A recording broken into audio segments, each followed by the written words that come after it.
মুখ্যমন্ত্ৰী কেৱল মুখতহে কামে কাজে কিন্তু একো নাই। কেৱল গ্ৰেপ্তাৰৰ নিৰ্দেশ দিয়ে, সঁচাকতাৰ কাম নকৰে। মুখ্যমন্ত্ৰীৰ লগতে আৰক্ষী প্ৰশাসনকো আমচুৰ তোলা ধুনা।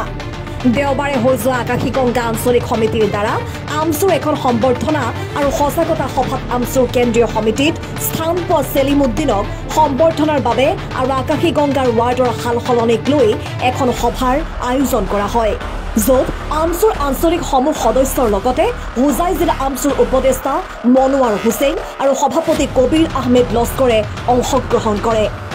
সেই সভাৰ অন্তত সাংবাদিকৰ লগত হোৱা এক বাৰ্তালাপত হোজাই জিলা আমচুৰ সভাপতি কবিৰ আহমেদ লস্কৰে বাল্য বিবাহ, ড্ৰাগছ, নিচাজাতীয় দ্ৰব্য আৰু বাল্য বিবাহক লৈ কেনেদৰে সঁচাকতাৰ সৃষ্টি কৰিব পাৰি, মুখ্যমন্ত্ৰীৰ লগত আৰক্ষী প্ৰশাসনকো এই সন্দৰ্ভত উজাৰিলে ক্ষোভ। হোজাই জিলা আমচুৰ অন্তৰ্গত আকাশীগংগা আঞ্চলিক সমিতিৰ উদ্যোগত বিশেষ সম্বৰ্ধনা আৰু তাৰ লগত সংগতি ৰাখি সজাগতা সভাৰ আয়োজন কৰা হৈছে। যিহেতুকে ইতিমধ্যে নৱনিযুক্ত আমাৰ হোজাই জিলাৰ পৰা প্ৰতিনিধিত্ব কৰা সেলিম উদ্দিন ডাঙৰীয়া সাংস্কৃতিক সম্পাদকৰ দৰে গুৰুদায়িত্ব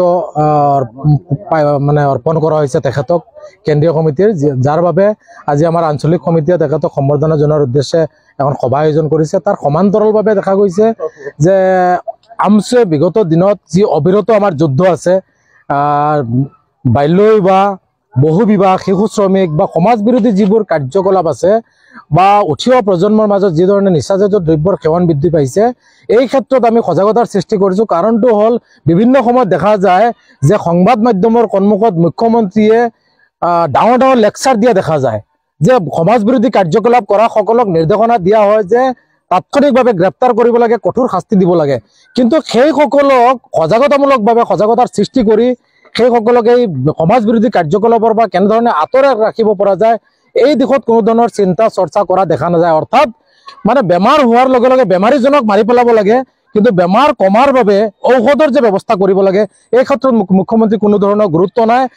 জিলা প্ৰশাসন, আৰক্ষী প্ৰশাসনে এই ক্ষেত্ৰত কোনো ধৰণৰ পদক্ষেপ লোৱা পৰিলক্ষিত হোৱা নাই।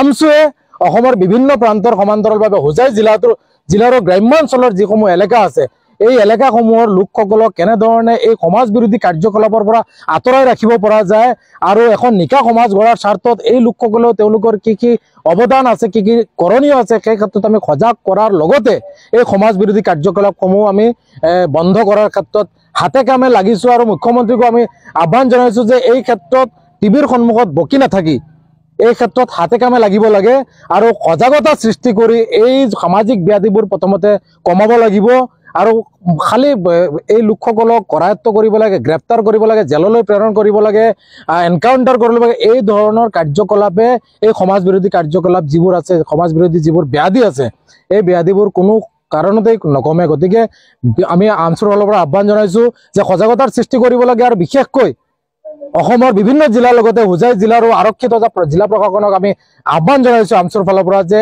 এই ক্ষেত্ৰত গ্ৰাম্যাঞ্চলৰ যিসমূহ এলেকা আছে, এই সমাজ বিৰোধী কাৰ্যকলাপ, আইন বিৰোধী যিবোৰ কাম কাজ চলি আছে, এইবোৰ কমোৱাৰ ক্ষেত্ৰত সজাগতাৰ সৃষ্টি কৰি এই সমাজৰ পৰা এই সামাজিক ব্যাধিবোৰ দূৰ কৰিব লাগিব। আৰু এই ক্ষেত্ৰত আমচুৱে যিকোনো সময়ত, যিকোনো মুহূৰ্তত সহায়ৰ প্ৰয়োজন হ'লে আমি সহায় কৰিবলৈ প্ৰস্তুত আছোঁ।